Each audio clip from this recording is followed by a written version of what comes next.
ലത്തീൻ ആരാധനാക്രമത്തിലെ പരിശുദ്ധ കുർബാനയിൽ വിശുദ്ധ കുർബാന സ്വീകരിക്കുന്നതിന് മുൻപ് മനോഹരമായ ഒരു പ്രാർത്ഥനയുണ്ട്.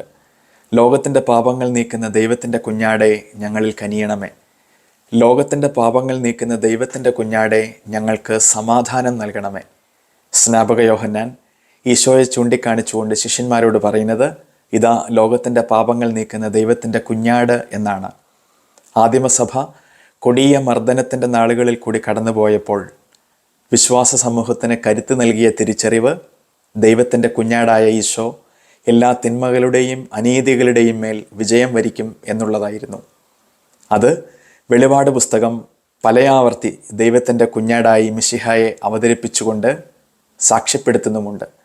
നമുക്കിങ്ങനെ പ്രാർത്ഥിക്കാം ഈശോയുടെ മുമ്പിൽ: ലോകത്തിൻ്റെ പാപങ്ങൾ നീക്കുന്ന ദൈവത്തിൻ്റെ കുഞ്ഞാടെ ഞങ്ങളിൽ കനിയണമേ. ലോകത്തിൻ്റെ പാപങ്ങൾ നീക്കുന്ന ദൈവത്തിൻ്റെ കുഞ്ഞാടെ ഞങ്ങൾക്ക് സമാധാനം നൽകണമേ. ആമേൻ.